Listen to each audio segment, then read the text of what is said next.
You're watching The Sports Objective, the podcast for Pirates. That stadium is going to be rocking, and heaven help whoever walks in there to play us. Sustained effort and violence, you play your ass off.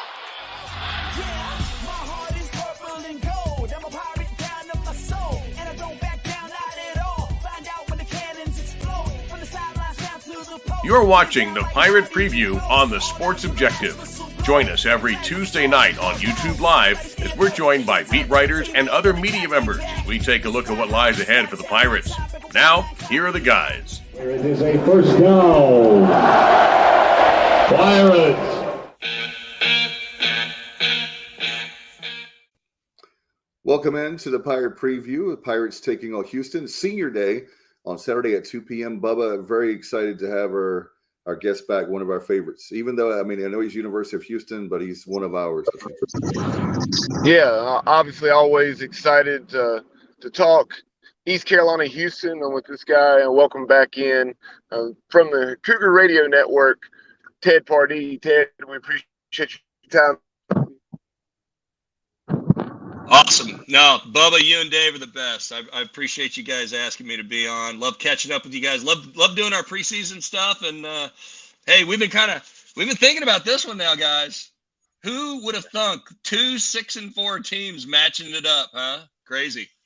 Yeah, no doubt about it. You're going to tailgate with us right before you go on the air? If I can get over there, you know I will, Dave. You know I will. Yeah, I'm right near the practice field, not too far from you, so it's a walk across a quick parking lot, right, Bubba?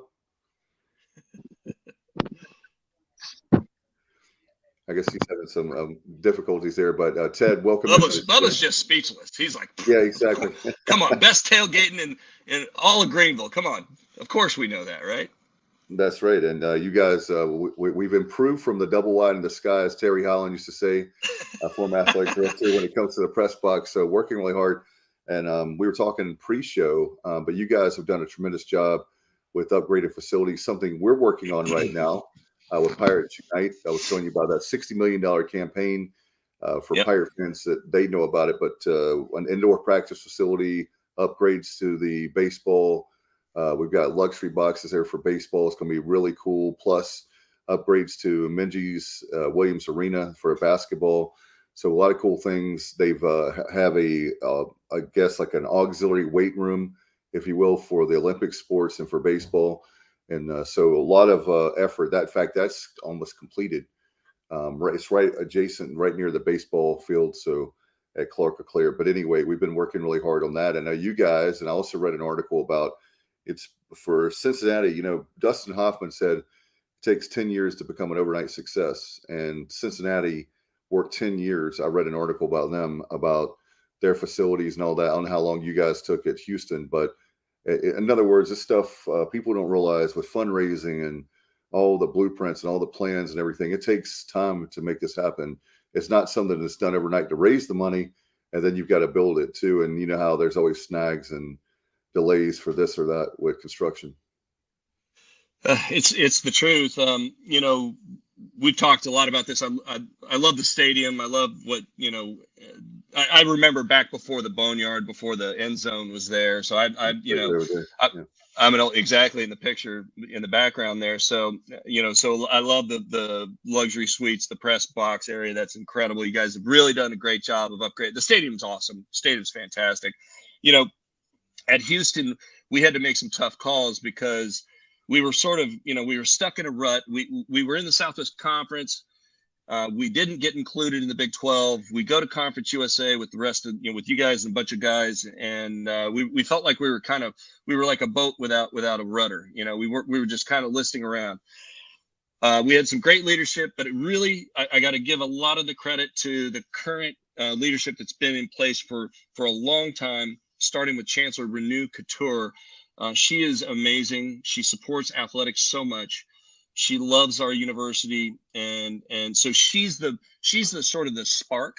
And then from the spark, we've got other great leaders in the university, like Tillman Fertitta, who's our chairman of the Board of Regents. Now Tillman went to Texas Tech University. But he lives in Houston. He's always lived in Houston, and he's been really supportive of the program. When I was in school, he was a supporter of the program.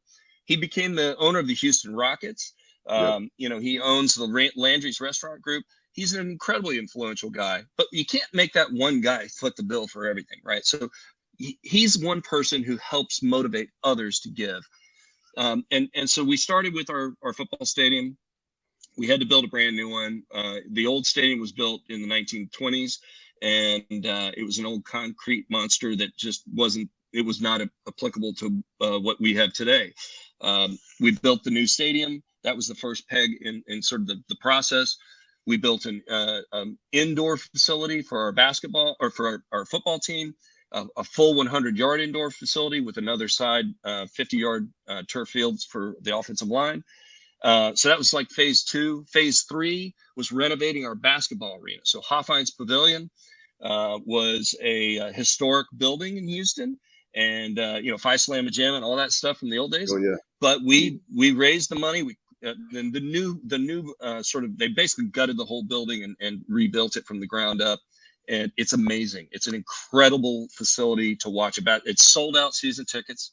It's a great place to go watch a game, and so then that was the next step. Today, and that helped us get to where we needed to be with the basketball program. We have a top 10 basketball program right now, top 5 program, with a Final Four appearance last year. And then you look at the football program. Last year, having a 1-loss season was a great deal. This season's been a little bit tough, but the Cougs are always going to be kind of cyclical like that. That happens. Big picture, Cougars are going to the Big 12 next year. And now, again, like you mentioned, Dave, you have to do these capital campaigns. Houston is doing another one. We're doing the Rise 2012. The Rise to Big 12, Rise to Big 12 campaign. And it's a $150 million fundraise that we're doing to build an end zone facility. So in our end zone, we have sort of an open area so you can see downtown. It's really pretty, but then the football indoor facilities right there. So what we're going to do is we're going to close that in and build a brand new football only facility back there behind in the end zone. That'll have state-of-the-art weight room. It'll have other facilities that are important for sort of getting up to the Big 12 and giving your student athletes or your football team the opportunity to perform at their best. And then we'll exit our old facility, which is kind of across the street, and then the rest of the sports can take that over and renovate that as well. So it'll improve that. It'll improve all the Olympic sports and all the other sports, as well as what the university is offering us for the football team. So sorry, long story, but it's kind of a never-ending process. I hate to say it, but you got to continue to compete and you got to elevate your game. Otherwise, you get left behind. Yeah, and I was telling people that it really needs to be instead of only $60 million, like $100 million campaign to keep up. But also, 60 gets you started, right? 60 gets you going, and then you get people excited, and then you start winning championships. And you guys have, again, great history at East Carolina, and I think you just got to tap into that passion, into that ECU fan passion. No doubt. And one thing you told us about, and I've told, and in fact, we told the people at the Pirate Club about you and about the indoor practice facility is used for tailgating indoors, right? You told us that. Absolutely. In Houston, it gets so hot in September. Yeah. You guys know it gets pretty hot. I mean, look, let's just admit we all live in the South, and it's warm. You start going to those football games in September, even here in Houston in October. And what you want to do is you want to create an environment for your fans. Sure, there's tailgating out in the parking lot. People love it, all around the stadium. It's just like y'all, we all have the same experience. But, you're going to have some fans that might want to get a little bit of air conditioning. They want to get a little relief for their little kids. So in the indoor facility, they'll put the inflatables in one end and have little, ring toss and football toss and all that stuff for the kids. And then they'll set up a couple of bars or stations there for folks to, get you a cold drink if you want to before the game, relax, and you're in, it's 68 degrees, right? I mean, it's like the perfect situation. Then you head out from there, literally walk up, across the street, and you're in the stadium.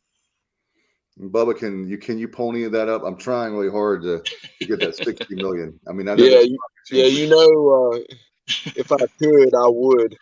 I'll tell you one thing, the Rosenbaum. I would love to be East Carolina's T. Boone Pickens.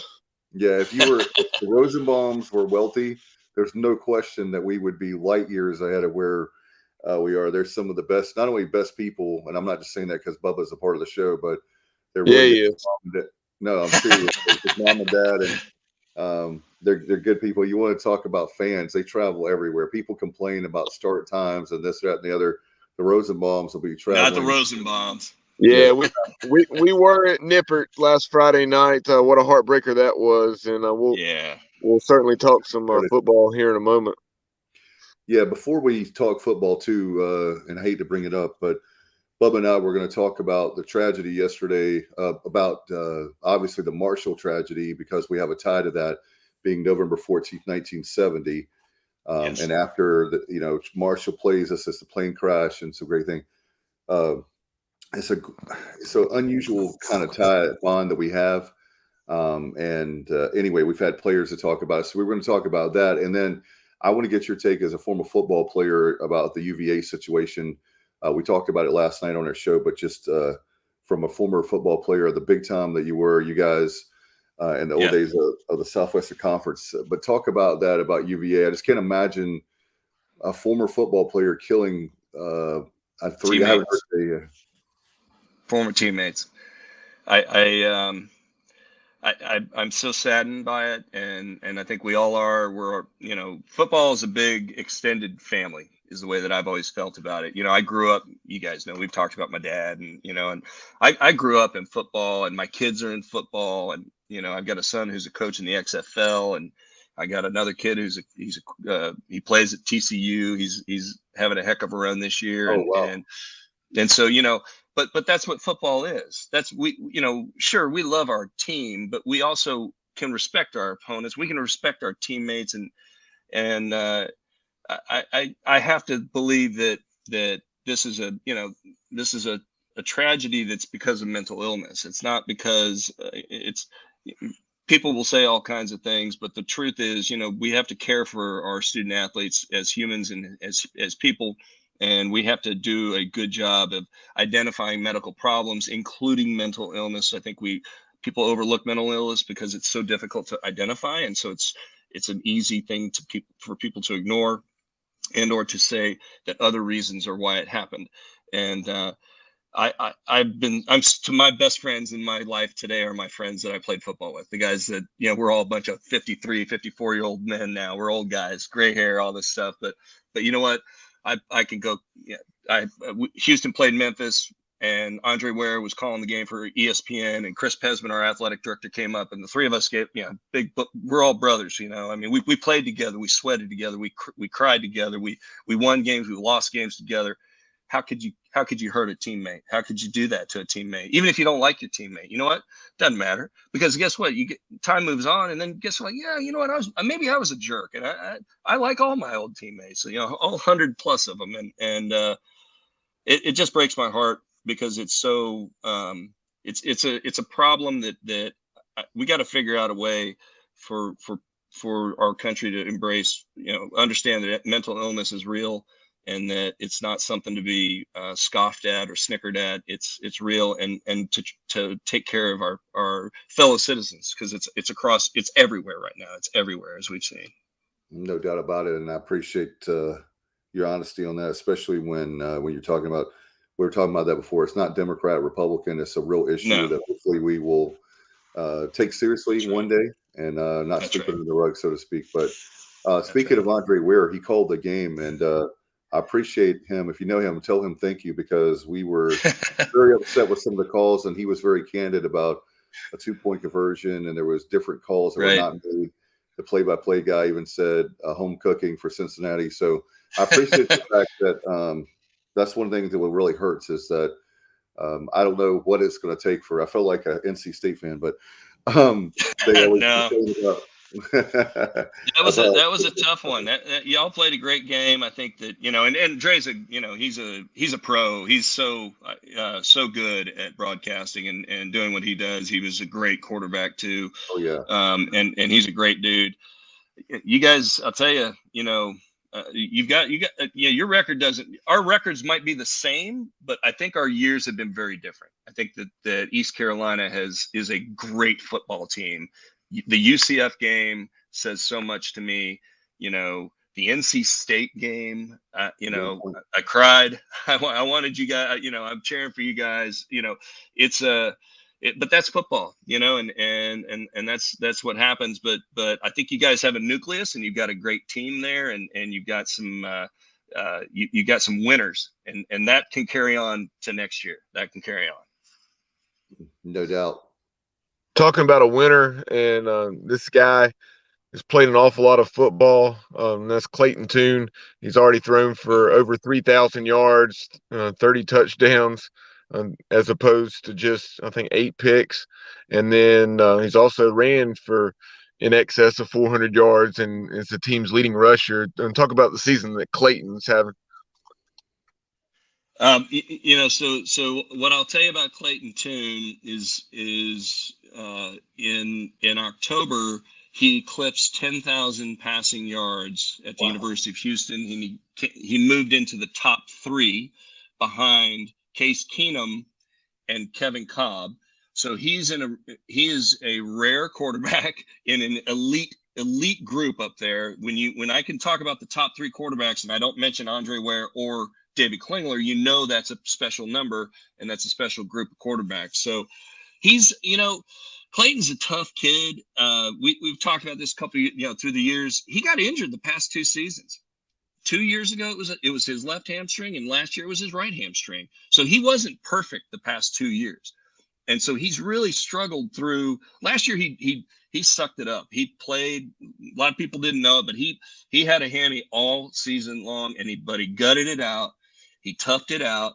And what he did is he became a great pocket passer last year is what he did. You translate that to this year, and he's the total package now. He can break the pocket if he needs to, but he's also patient enough to sit in there and throw the football. And, I think that, I hate to have to even reference it, but that the SMU game, he really took command on the offensive side of the ball. And really, if Houston could have just had like 3 stops, we would have won the game, but we couldn't stop anything. I mean, literally, SMU scored 7 times in a row, Dave, Bubba, like 7 in a row, 7 possessions in a row. So I don't think I've ever seen that in my life. And I played in some wacky games too. So it's, he's a field general. He's coming into his own, very confident, great touch on the ball, can throw the deep ball as well as anybody right now.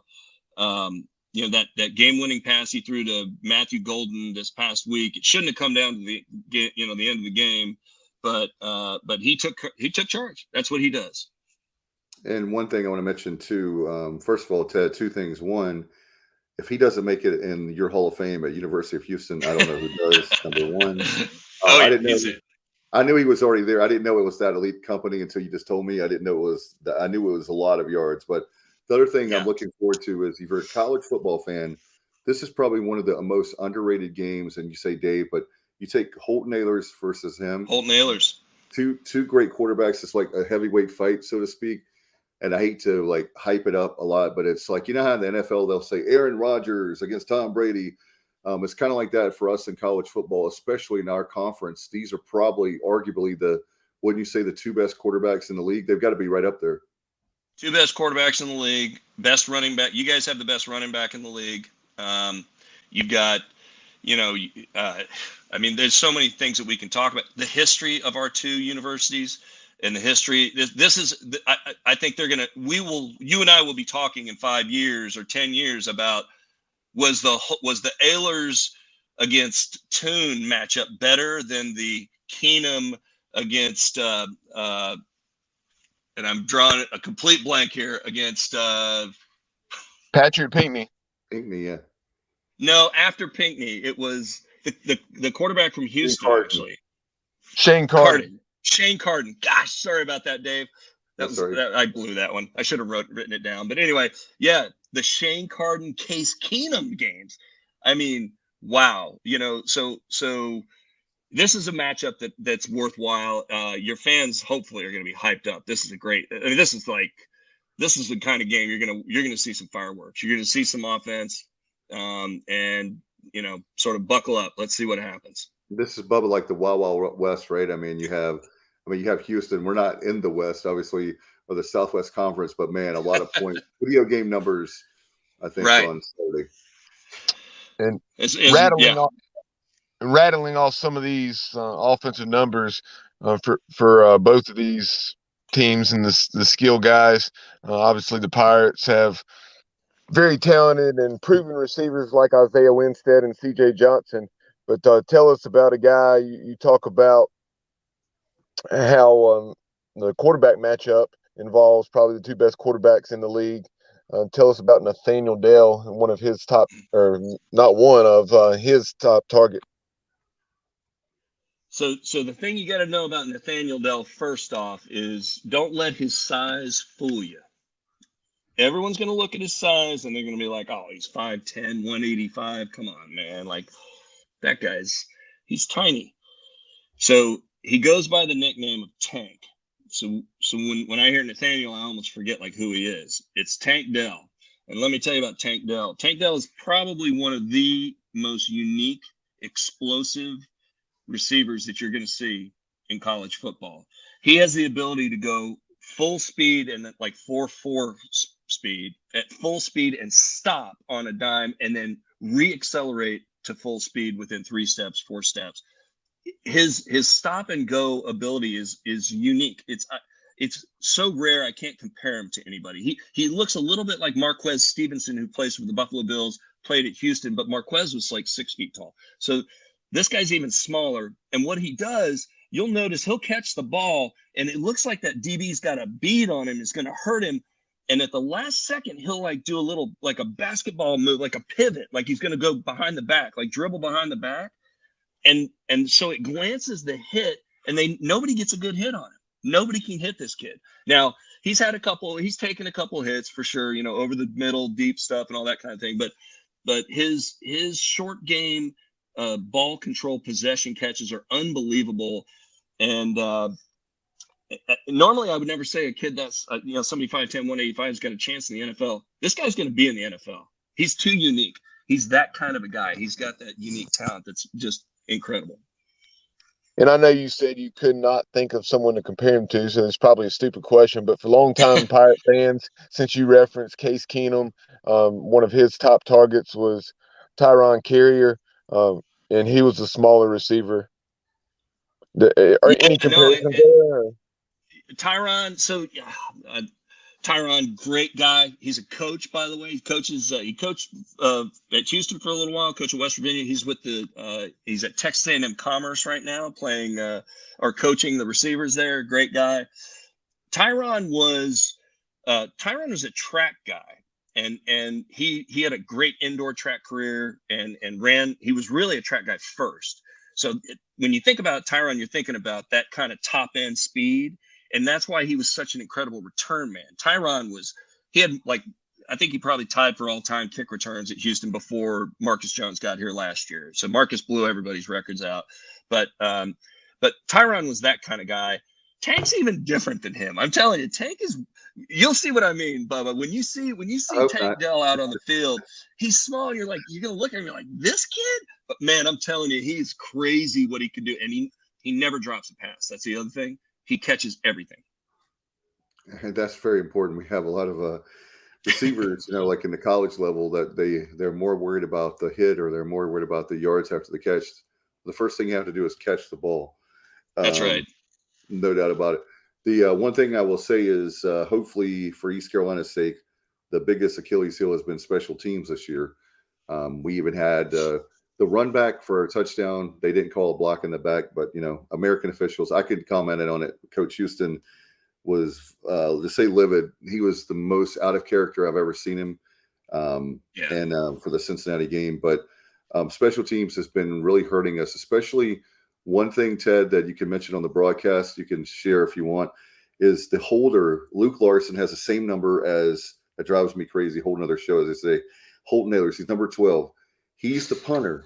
And why in the world he's done it all year long? You can talk about it. I don't care. You can use my name, but he literally spinning the ball around for laces when they kick. So when he kicks, now we're on our second kicker and he's doing the same thing. I'm like, why in the world do you keep doing that? The kid is 30 years old. There's no excuses for spinning the ball around for where all of a sudden the kicker's seeing the kicking laces. Yeah, I don't want to make excuses, but that's been It's a real deal, Dave. You're bringing up something that is a challenge for coaches, right? Starts off, coaches, I'm sure, get very frustrated. He's trying to do the right thing, but it's really about how holding's a really weird thing to be. And well, first off, kickers are strange and holders are even stranger, right? Like, they're goofy guys, and I mean this with the bottom of my heart. Like, I one of my best buddies in college was our kicker, Roman Anderson, and I'm great friends with the former football player at University of Houston, Chuck Brown. His brother's Billy Ray Brown, who played in the PGA for years. And Chuck will tell you, he's like, the two weirdest people in the world are kickers and professional golfers. They're weird. They're just weird guys, right? Anyway, so but the thing about that, there is a technique, but it's, if you're not, I think quarterbacks are better holders than punters, is what my theory is. And I would even say that a receiver might be a better holder than punter. Really? But today it seems like everybody has their punters holding. Everybody does. I don't know. I just can't understand it. But I'm with you on that. It can make the difference in the world for a kicker, and extra points aren't even gimmies anymore. So I don't know. Get this. So East Carolina, the only game that we were truly not in is the team, of Tulane being in our conference. Tulane. That game we were not our. That's not our. That's not a game we'd love to have that game back. But the state game, we lose by 1 point. We lose by 3 in overtime to Navy. We lose in regulation by 2 points to Cincinnati. So it's crazy how, like you were saying, it's been very frustrating. And if you look at it, 2 of those 3 games came down to kicks. Right. And when you don't, the mechanics, I don't know the mechanics. I'm not trying to be a coach, even though I've coached high school ball. I've never coached college, never played at the level you have or Bubba. So I'm not trying to judge. It's just frustrating to see how close we are from literally a 9-1 season to a 6-4. It's that razor It's thing. that close. It is. It literally is like, if the laces are here, if they're even not even 100% on the side, if they're just 3/4, that still gives enough for the foot to get on it and not have to push it. But yeah, no. That's been the biggest thing for us this year. I think Blake Harrell's done a nice job with the defense. Our defense, used to be where we'd have to score. In the Lincoln Riley days, as much as we love Lincoln Riley, the defense, we really had to score a lot of points. If not, it was going to be a tough day for us. And Blake Harrell has been great for us. I think it's 3rd season now. So the defense has been good. But what about you guys? As far as the defense is concerned, I don't want to bring up a tough topic, but we know as Pirate fans, we know about what defenses that you have to score a lot of points. So what do you have to do to improve the defense? Houston's going to have to figure out a pass defensive plan for this week, and the Cougars they're just beat up on defense. They're missing 6 starters right now, so there's no excuses. But and even last week, they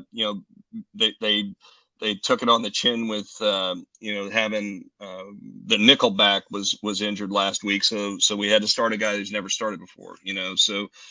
I think the big picture is that the pass rush and the front 7 is going to kind of dictate the pace of play. And Doug Belk likes to pressure the quarterback. He likes to find ways to get to the quarterback, whether it's through zone blitzes or outright. He'll bring 6 if he needs to. The question is, like, how much pressure do you want to put on your back end, right? And when you're going against a quarterback that's completing 68% of his passes and averages 20 TDs and almost 300 yards a game in Holton Ahlers, you got to be careful, because you're not going after some chump. You're going after a guy that he's proven that he's tough under pressure, and he's not a small guy, so he's not going to fall down. Like, if you just touch him, he's not going to fall down. So I think it's going to be a tall task. Doug Belk's a great guy. He's done a great job over the past couple of years here. This year's been tough. His team is beat up, no question about it. And so they need that front 7 is going to have to get after the quarterback, get back to the way they used to play defense, where they don't have to pressure. They don't need to. If you can pressure the quarterback without bringing 5, 6, or whatever, then you're in good shape. if you always are bringing 6, you're exposing your back end, and that's going to be the hard part. No doubt with the game, very excited about it, especially one of the questions I had for you, because I enjoy having you on so much, is the fact that, is there any way that we can keep our series going? I've been telling folks that UCF, Houston, Cincinnati are like between Conference USA, Independent, Conference USA, American.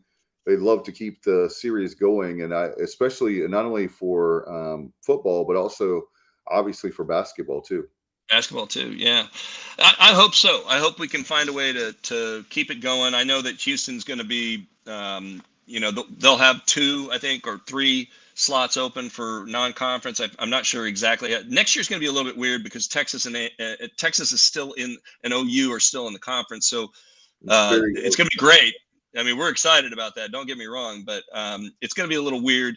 So, but I think once we get into our regular rhythm and our normal conference opponents, and it'll hopefully free up some time for us to renew our old rivalry, our friendly, good old East Carolina, Houston. Let's go. Let's see where we can go. That'll be great. Well, maybe one of these days we'll win a lot of games, and they'll add us to help out with the East side with all the teams with Cincinnati. You have UCF now, West Virginia. I like it. Well, I was at what was I'm hearing the echo. As far as the SMU thing, do you think SMU gets in, but being that you guys already are, you already have with Texas Christian? I mean, I don't know if they get in or not, which I like them, but I don't know if they're another one that comes to mind with the old Southwestern Conference days, if they would get in the Big 12. It's tough to say. I mean, the schools, as friendly as we are, and maybe all of us that have kids, and my dad went to A&M, I went to Houston, my mom went to TCU, my son goes to TCU. That's the way it is in Texas. Like, everybody goes to all the competitor schools, right? And that's what makes it great. But they don't play very nicely to each other when they're negotiating conference deals, is what I've learned through the years, Dave. And that, where we helped, like when we originally got in the Southwest Conference, so way back, Texas helped us get in, right? They wanted Houston in. And then when it came time for Houston to try to get in a few years ago, they kept us out. They blocked us. They blocked us multiple times, even at the state legislature. So I don't have a lot of love lost for Texas. I really celebrated when TCU beat them this past weekend. I was happy for my son and all that stuff. When you talk about TCU and SMU, you're kind of talking mortal enemies right there. Like, they don't like each other at all. Yeah. And, I can't begrudge TCU if they want to block that from happening. I understand. I get it. I've been on the other side. I've been on the blocked side, so I know what it's like. But it would be great. I'm, like I said, Southwest Conference, I thought was the greatest conference ever. Did we fight each other? Yes. Did we have bad blood? Yes. But that's what made it so great, was you played that kid in high school and now I play him in college. You know what I mean? It was that kind of a thing. And it would be great. Some kind of, we're going to get to the other thing is we're going to get to super conferences. It's going to happen. 16 teams. It's going to happen. So the question is when, and we'll see. Another team to add is obviously Memphis too. They're another one that I wonder if they have a shot, being their geography, with their basketball, would be great for the Big 12. Sometimes their football program is good, and sometimes it's kind of like hit or miss. But they're another one that, and Tulane, I don't know if they would or not, but I guess that's another show. We'll never know until that happens. But did you see by the way, another thing, I know you guys are leaving the conference, but also on the schedule. Speaking of scheduling, the new American schedule came out last week, and there are a lot of us that are not, to say that we're not happy is an understatement, with not having East and West conference divisions. Yeah, I was surprised by that. I don't know how to describe it, but it was very disappointing, to say the least. Yeah, I was surprised that they didn't do the East-West. I think it's a I think they're trying to, they want to give TV more options, I think, is probably what they want to do, and give TV the opportunity to help dictate matchups and all that kind of stuff. So I don't know. I'm just speculating there, but I think that it's a bummer. It's definitely a bummer because that you get those natural sort of East-West, rivalry. You kind of get your local rivals, and then you go play each other in conference championship, and I think that's been good for. By the way, I think for Houston, it was good to have UCF over in the East, right? I thought that was good. We rotate through and we get them every 2 years, whatever it is, but at home. But it was. I was surprised. No doubt about it. With us, we're talking about that with maybe one day we'll get in. It's just been it's been very tough, and you guys know how it feels. Like, well, say with Conference USA, it was kind of like a whole bunch of independent schools coming together because to form a conference. Yeah, exactly. That's right. Yeah, no, Conference USA we made the best of it. We all did. We all made the absolute best of it. We fought through, but I'm glad we both out of there. Now, Ted, let's going back to this matchup this weekend, and we talk about the improvement of the Pirate defense and how it's the best defense that we've had at East Carolina since the Skip Holtz years, no doubt about it. And what that has allowed this football team and program to do. So with what you've seen of Blake Harrell's defense and what you've seen of the Houston offense, I think I saw what you've allowed, about 18 or 19 sacks. How is that offensive line protected? Because I know that Clayton Tune is the leading rusher with just over 400 yards. Right. It's crazy, Bubba, that our quarterback is our leading rusher, right? I mean, that doesn't sound right, especially if we're a passing team, considering how much passing we've been doing. But yeah, it just kind of shows you the unfortunate situation with our backfield. We had Alton McCaskill, who was our super freshman last year, tore his knee up in training or in spring ball. So he had an ACL, and so he's missed the season.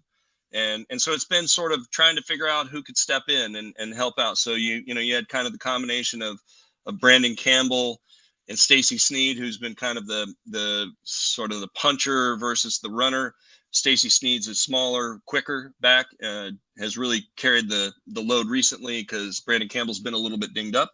Brandon Campbell is a transfer from he's from Houston, the Houston area, from Clear Lake, but he transferred back from he spent a year out at USC. But I'm a numbers guy, right? So when I look at the rushing defense that ECU, you guys are you've given up 3.5 or 3.5 yards per rush, only 120 a game. I mean, that's you've given up 9 rushing TDs. That's solid defense. That's solid football. Nothing to be nothing to be bad, unhappy with there. And I think that that you got that. You've also got a pass defense that's pretty strong. 260 yards per game, something like that. But to me, Houston has to focus on themselves when it comes to offense because they've got the ability to execute. They have a really well-oiled machine that if they're smart and they play discipline, when Houston gets in trouble is when they have big-time penalties. And I mean like offsides, holding, all those stupid penalties that frustrate everybody. You guys only have 31 yards of penalties. The Pirates only have 31 yards of penalties per game. Houston has over 75, basically 74.9. So 75 yards per game in penalties. And that's not sustainable for the Cougs. It really comes down to the past couple of weeks. They've got it under control. They've got it under they've been very disciplined, Bubba.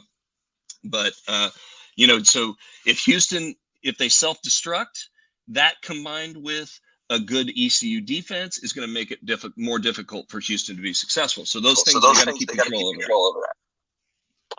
And you talk about that discipline, and in addition to the Pirates having been very disciplined, just 30 yards per penalties per game over the last 4 games since that loss at Tulane, East Carolina has not turned the football over. Meanwhile, they forced 7 turnovers, so +7 against the toughest part of the schedule against Memphis, UCF, BYU, and Cincinnati. I'm telling you, That's why I'm like this season. I look at East Carolina's year and I look at Houston's year, and we got the same record, 6-4. But I mean, you guys beat a good BYU team like that. That says a lot to me right there. A UCF team like UCF, that's a big win, you know. So like the reality is that Houston's got their hands full every week because of the injuries and because of the problems. It's just kind of, usually at the end of the season, teams are really kind of beat up and dinged up. I don't see that with East Carolina. I see a healthy team. I see a good team. And I see a team that's kind of on the rise right now and not a team that's struggling. So, I shoot you straight, guys. You guys are looking good. In UCF, you referenced the Knights and how that win impressed you. The Knights and Cougars are explosive offenses, but in different ways. UCF, yes, they can throw the football well, but it's more so with the run and what they do there with John Rice Plumlee, Mikey Keene, and a lot of skill talent. With Houston, it's more so throwing the football, as we've discussed already. East Carolina in that game against UCF, they really controlled the football, kept it out of the Knights' hands, and when UCF did have the football, the Pirates forced 4 turnovers. Where does, I know I referenced Clayton Tune with 8 picks. How many times have the Cougars turned it over via fumbles? Yeah, so the Cougars doing well on fumbles. It hasn't been a year of big fumbling because Clayton is our primary rusher right now. Clayton Tune is the leading rusher on the team, and because we've had sort of multiple running backs in the backfield, there hasn't been that risk that you would normally see on a team. I just think it comes down to how you look at, the interception thing. Clayton's been really accurate. I know that he's had a few interceptions, but over the past 2 weeks, personally, I look at them and I see a receiver tipping a ball right into the hands of the defender 2 weeks in a row. That kind of thing can't happen. You can't do that. And when it becomes a habit, it's kind of like, okay, I'm not going to blame that on Clayton. Clayton put the ball in his hands. So you see things like that. You can kind of understand how the turnovers happen. I don't think the turnover thing is going to be something that I think both teams are disciplined on turnovers. To me, that's not going to be something that I'm worried about with Houston. But I also know that ECU is pretty safe with the football. The things that I look at when I'm kind of breaking down a game, I look at sort of your, how many yards are you giving up on offense? How many yards are you giving up on defense? Average per play, all those types of things. Here's an interesting stat for you, Bubba, that I kind of see it as really curious. So ECU on the pass side, ECU gives up 11.6 yards per catch. Houston averages 11.6 yards per catch. Things like that kind of stick out to me when I'm trying to compare. So what does that mean? Does that mean that if ECU gives up what they average, do they have the advantage? Because Houston averages that, and Houston has, these are the things that you got to figure out. How does that tip the scale in one direction or another? And I think you kind of take, I'm looking at the offense, especially the pass stats, and they're very, very similar like that. I think you just say, look, it's a wash. It's an absolute wash. And what you got to see is discipline, and you got to see execution. The teams that execute the best with the fewest number of mistakes are going to win. And that's why I brought up the penalties thing. Houston's been a little sloppy early in the season. They've gotten a lot better. Houston was averaging like 100 yards per game in penalties for the first few weeks. It was unbelievable. They've got it now under control, but still, that to me can be a difference maker. And then, of course, special teams. Don't forget special teams. Tank Dell is a dangerous return man. Keep an eye on this young man, Matthew Golden, number 10, true freshman. He's a very dangerous return man as well. One thing I want to mention is this is Bubba pointing this out, so I'm giving him credit, not me, Ted, because he's a numbers guy. Remember where I went to school, Ted. But the last 4 games, East Carolina has not turned over the ball, and we're +7 in the turnover margin there with the last 4 teams we played. And that's for those that don't know East Carolina football, that's a huge victory for us right there to have a +7 in the last 4 games. Takeaways are huge. Takeaways give, think about every takeaway. It's so much a part of football today. It's become so important because it's another shot for your offense. It's another shot. The Pirates have been very tough defensively in the red zone. You referenced that NC State game. I know you're familiar with the goal line stands in that one. They kept the Pirates in it and allowed them to nearly come out on top against the Wolfpack. But what's the Cougars? Yes, they've struggled defensively on the whole. So has that been also the same in the red zone? Yeah, the Cougars are kind of they're kind of all over the map. It's been an interesting. I guess you kind of look at their what they'll do. Offensively, the red zone scores. The Cougars are pretty strong right now, and you kind of they're up in the 90% range. It's somewhere around 44 out of 50 attempts, something like that, is where their red zone scores are. And their total sort of their red zone touchdowns is at like almost 70%. Now, again, let's not forget that, that SMU game with the 63 points is going to kind of change things a little bit on your math there. But overall, the Cougars do a really good job in the red zone. That's why I'm saying I feel like these are two really evenly matched teams, Bubba. I feel like I know you guys have a strong defense. You guys have done a good job in the red zone. Houston's defense is pretty strong in the red zone too, by the way. They're holding teams out. So it's always these matchups that are really well balanced like this. You got to look for that one thing that's different, or that one thing that stands out. And I'm not sure there is a single thing. I think that it's going to be a quarterback battle. Like, let's be honest, you got two great quarterbacks. Which guy's going to be the man? It's going to be one of the two. So you've got that side of it. You got mistakes. You keep the mistakes. Is it going to be a mistake-free game? Is it going to be a heavy game with heavy mistakes? All that kind of thing. So that's kind of where I've been kind of leaning towards those things, and less towards your third down conversion, or red zone conversion, or all those are important stats too. But I think the teams are pretty balanced there.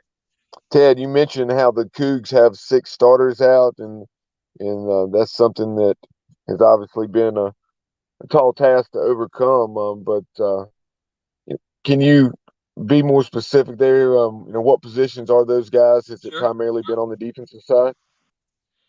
Absolutely. So the receiving core, even though we still have Tank Dell, Matthew Golden was injured for a couple of weeks. He had a rib cage injury.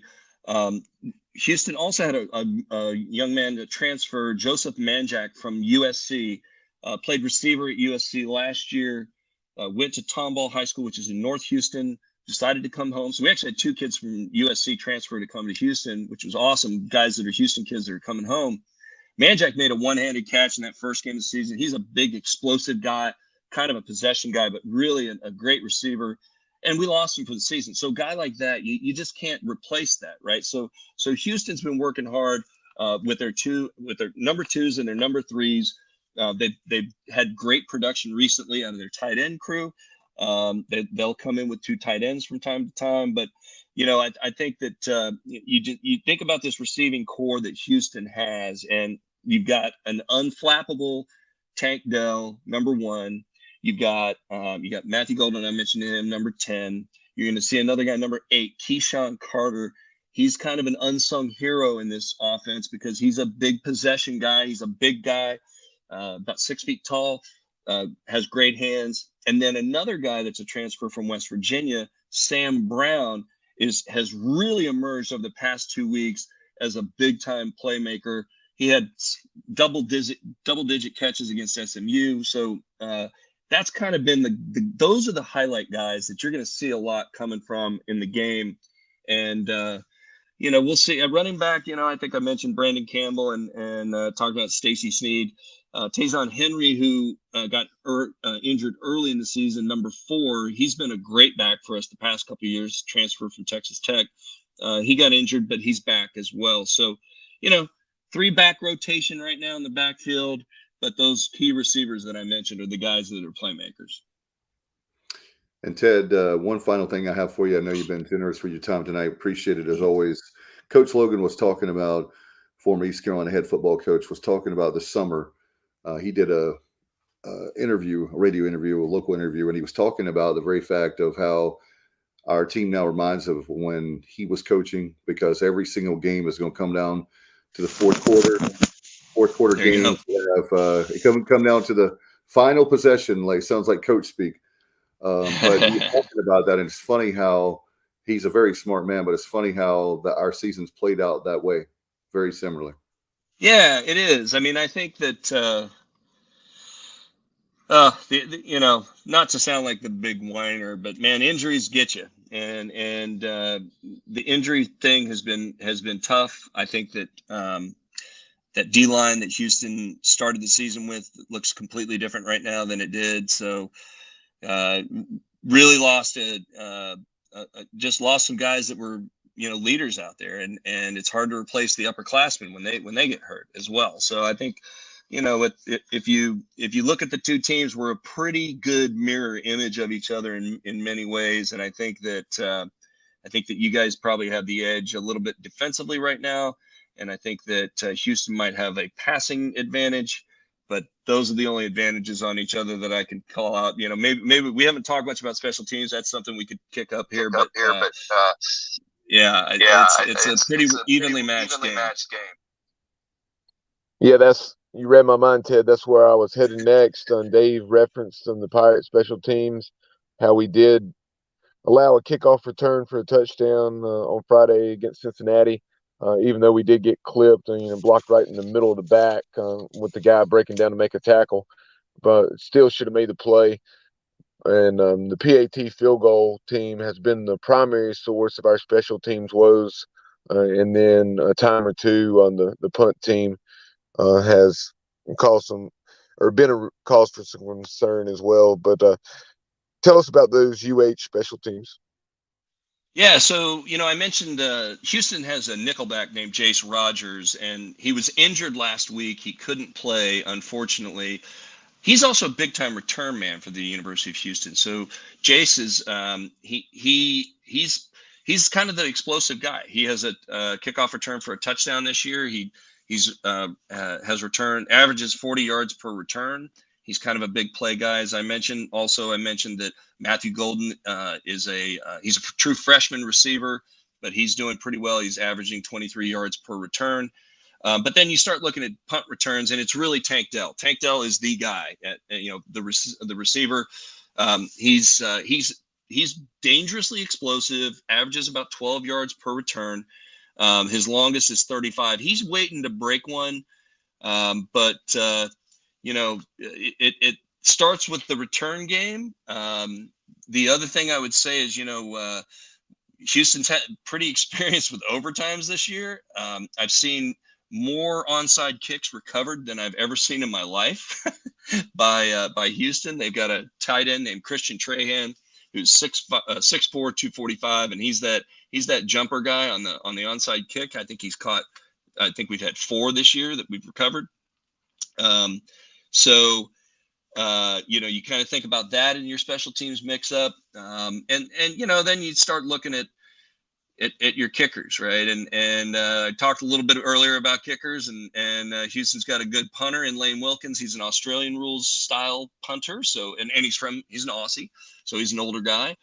But he's a little different because a lot of the Aussie punters like to do the backward spiral, kind of like that kick. But Lane can literally put his foot into it. His longest kick of the year is about 67 yards. So he's no stranger to some big punts. Houston's had 2 kickers that have kicked this year, by the way, Kyle Ramsey and Bubba Baxa.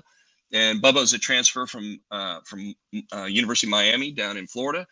And, we'll see, right? Special teams is a critical component of the game. And I feel good about the special teams. And Johnny Robertson chimes in on Facebook saying he will not miss Marcus Jones. Marcus Jones was a special talent. He's with the New England Patriots, actually. He's playing for Bill Belichick. That should say a little bit about Marcus Jones. No doubt about it. It's going to be great. I tell you what, this game has got a lot going for it. Obviously, disappointed that it was not on one of the linear networks for ESPN, Plus. I'm not a snob. We have a lot of people in the fan base that don't understand streaming. I'm not that guy. But as far as the two programs, I'll just say for ESPN, I thought it was a little disrespectful considering, especially the two quarterback play.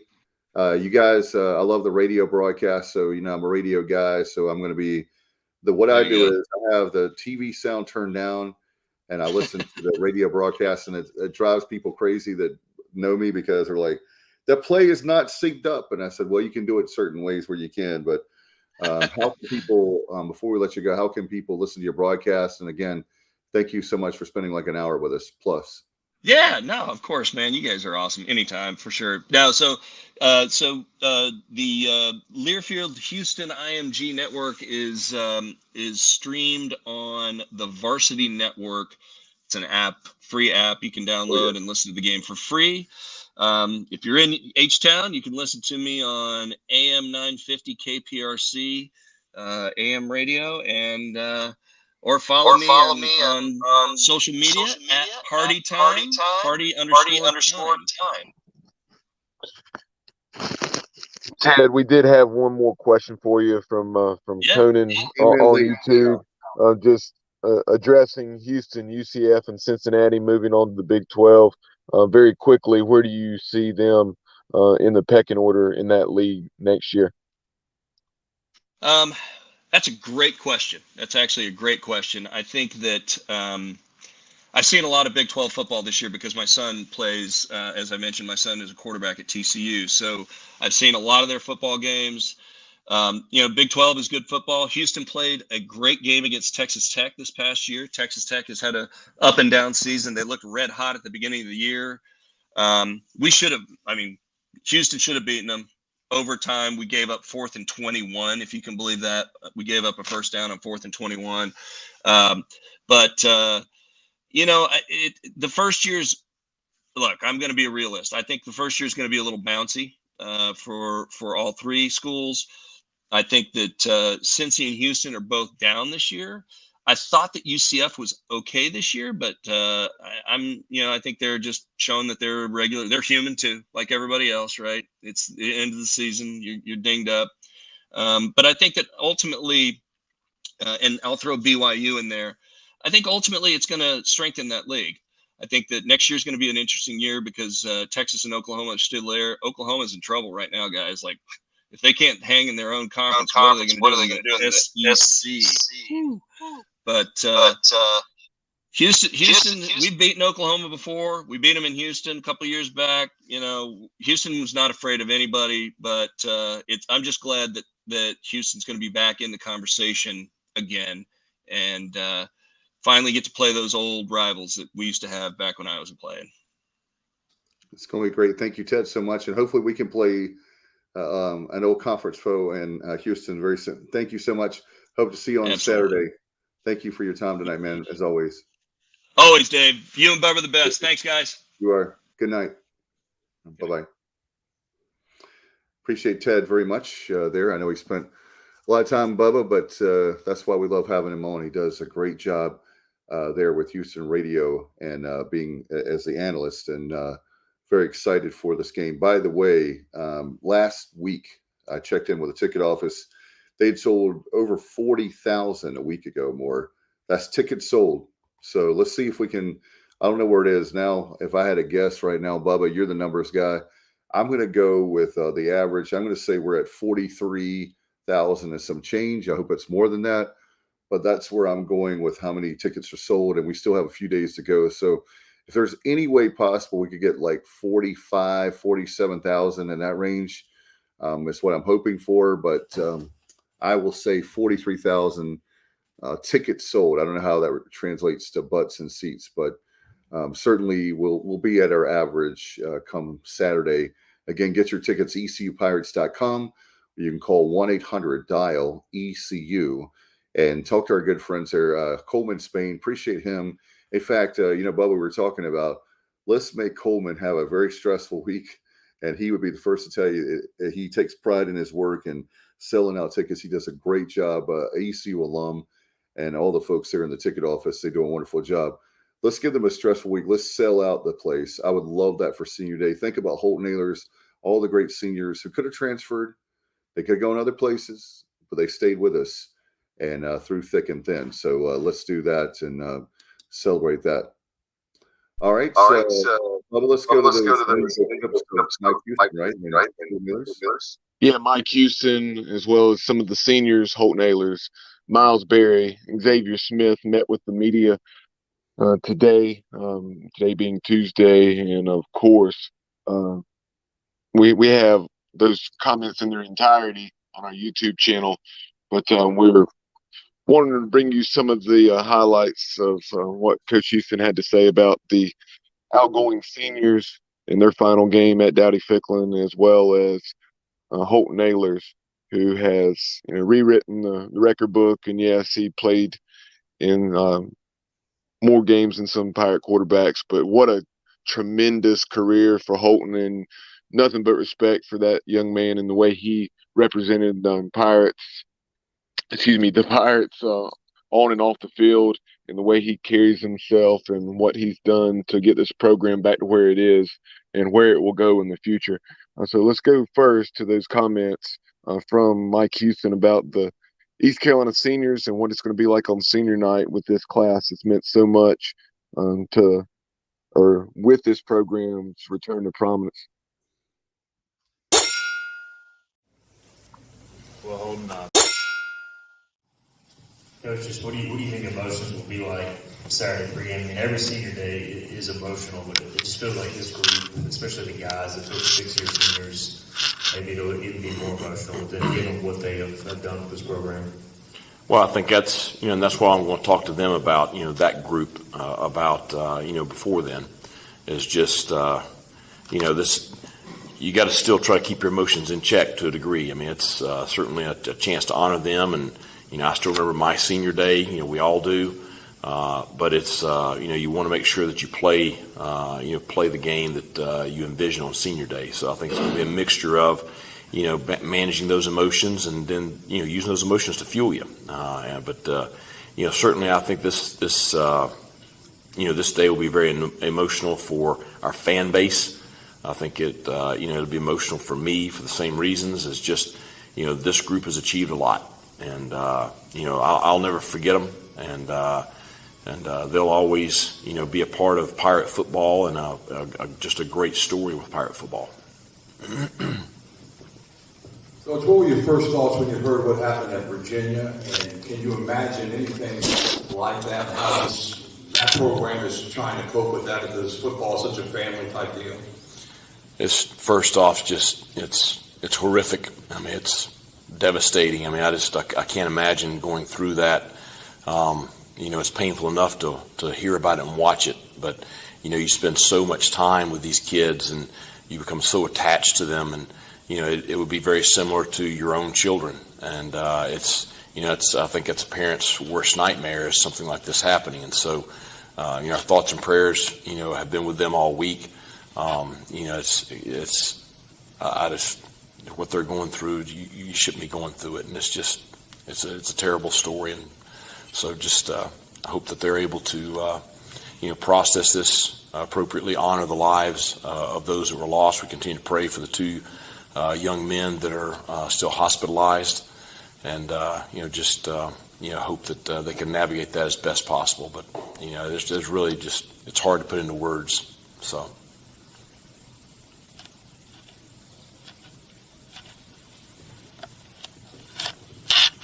With Holden in particular, what he's meant to this program, how much has he helped you through your time and turn around this program? He's going to leave here basically every record passing-wise, American and at ECU. What has he meant to you? Well, I think one, I'm very proud of him, and when he decided to come back for this his last year of eligibility, you always want to see guys maximize their potential, and I think just the work that he did in the off season and the way he's prepared himself this year has allowed him to elevate his level of play to a point where I think he is playing at the highest level of his career, and I think maximizing his God-given ability. And so, one, I'm just very proud of him. Two,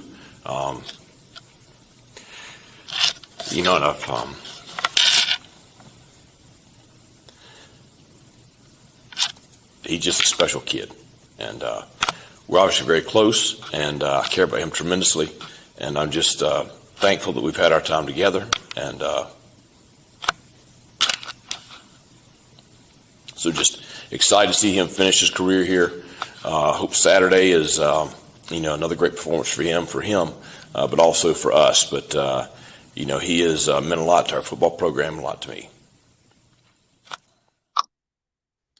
And there you have the thoughts of East Carolina head football coach Mike Houston on the senior class as a whole, as well as his relationship with East Carolina quarterback Holton Ahlers.